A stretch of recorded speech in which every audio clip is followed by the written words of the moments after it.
Hello, I'm Bob Seshadri, directly responsible for organizing the Jeep Jamboree. Looking back at that event, it appears to have been a thoroughly enjoyable and a successful day. I take this opportunity to thank Chrysler International for their support, and my personal thanks goes to all those individuals involved in the Jeep Jamboree for their help, encouragement, and patience with me. We do hope you enjoy this film, and it brings back many pleasant memories. Finally, on behalf of Trading Enterprises, a big thank you to all you participants, and I'll see you next year. The Jeep, 4-liter engine, 190 brake horsepower, 220 foot-per-pounds of torque, staggering power-to-weight ratio. Safety, comfort, power, and refinement all come together to make the Jeep a legendary performer and ideally suited to the vast open roads of Dubai and the harsh terrain that surrounds it.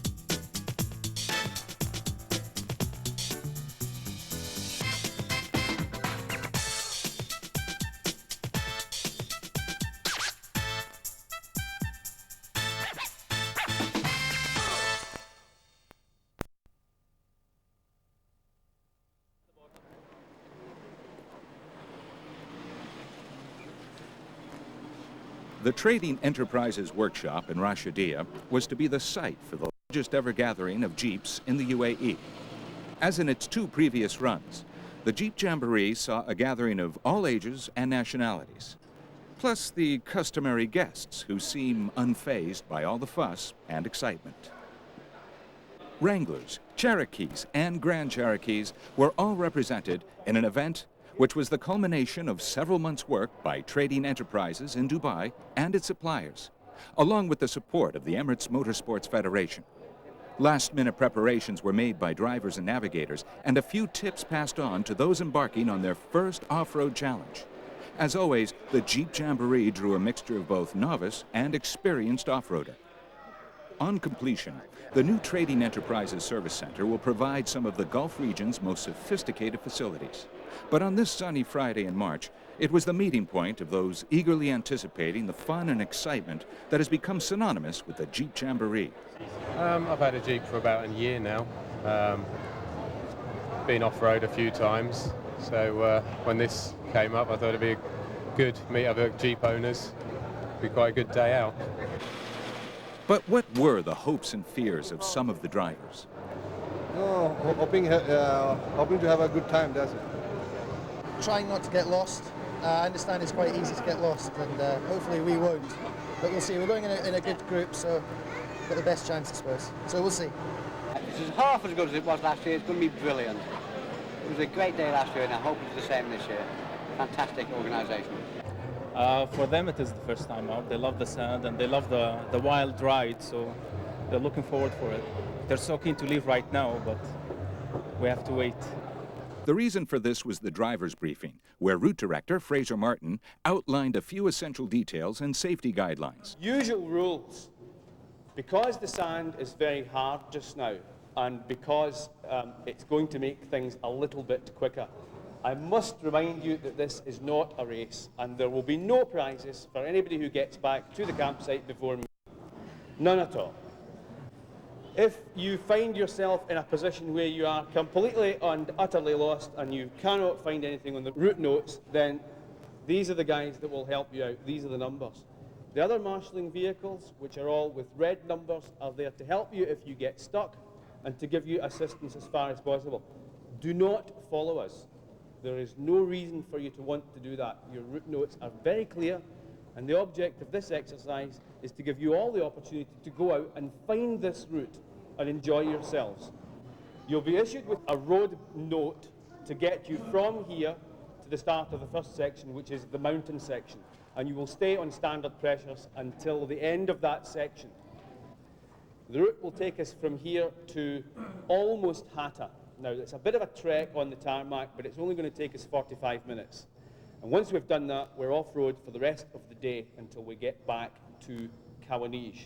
So the good thing about it is we get all the road work done on the way out, and then we work our way back, and we're back to Dubai at the end of the day, about 10 minutes from the centre of town.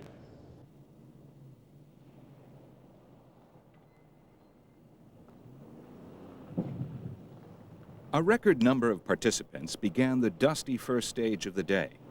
Dubai is renowned for its vast deserts and rolling dunes. But for many people, it is the rugged mountains and wadis that provide the true test of both car and driver.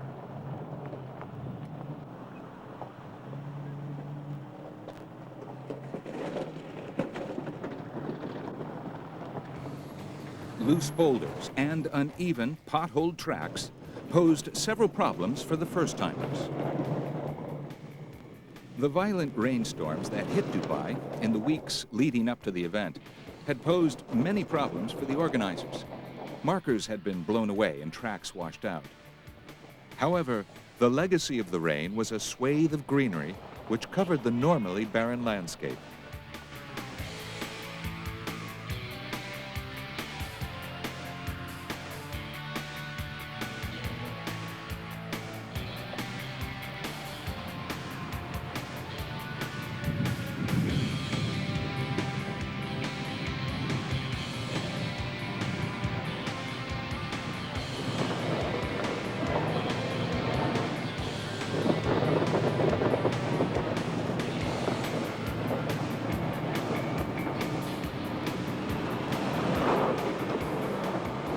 As the convoy snaked its way towards the next checkpoint, speed was certainly not a prerequisite. A wadi is an Arabic term, meaning dried-up riverbed. However, the rains of several days earlier were still clearly evident, adding both beauty and fun to the sights.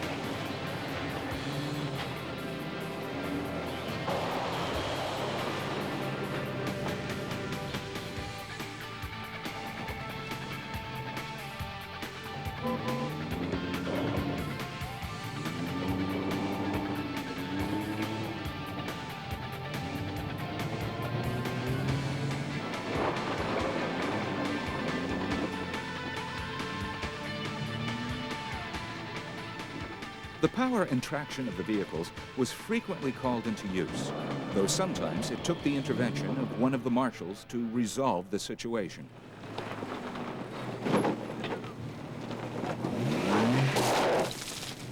Very nice. Okay, go back a little bit. All right, go ahead, slowly, slowly. All right, now put it on 4 high, don't drive like this.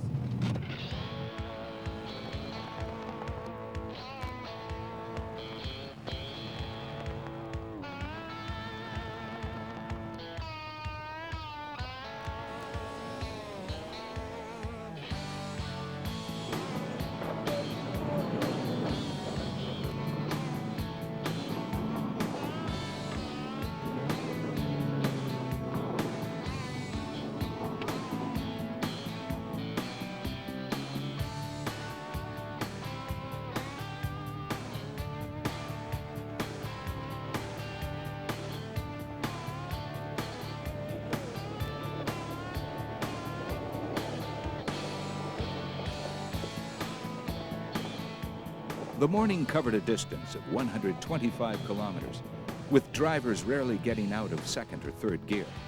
After being bumped around for a couple of hours, most people were grateful for the rest that the lunch break offered at Checkpoint 2.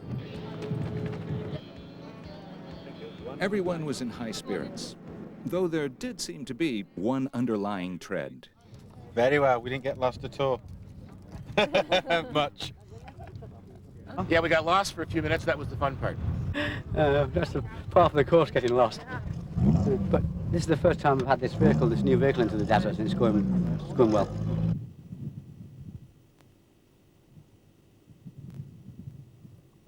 The sight of the day's first camel signaled the end of the mountain stage and the start of the desert.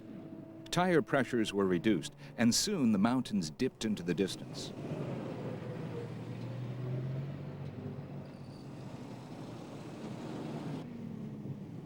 With the change in scenery came the change in skills that would be demanded of the drivers. It wasn't long before they would be put to the test. For some, it was a steep learning curve. Should I get on the car?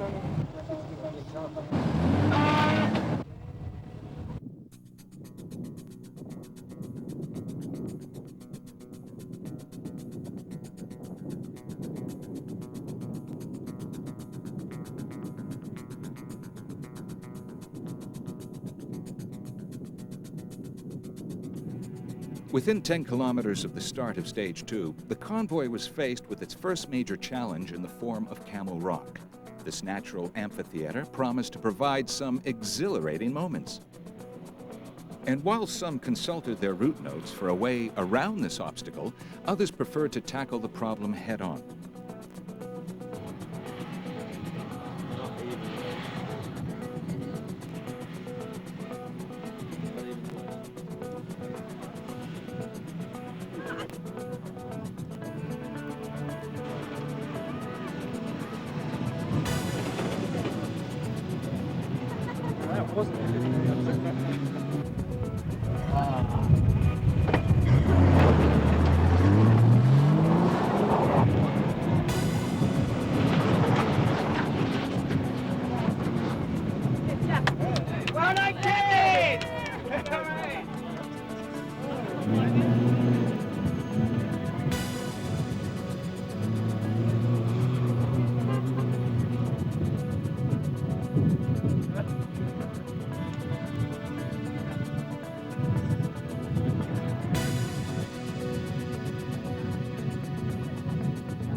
Conquering Camel Rock was merely a respite, as a succession of dunes and slopes soon followed.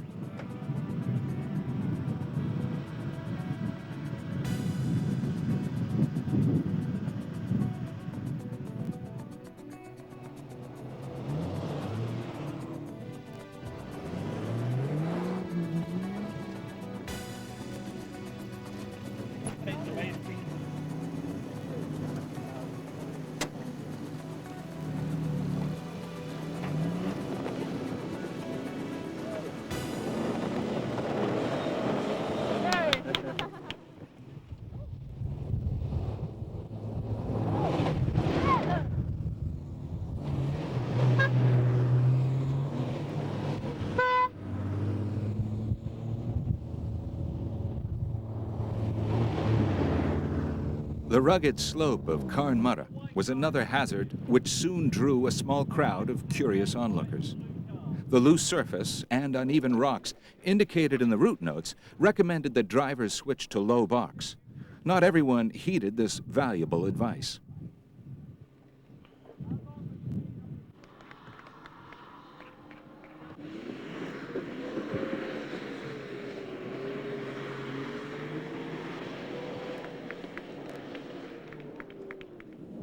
A bumpy ride was guaranteed, but some were perhaps just a little too keen to get to the top.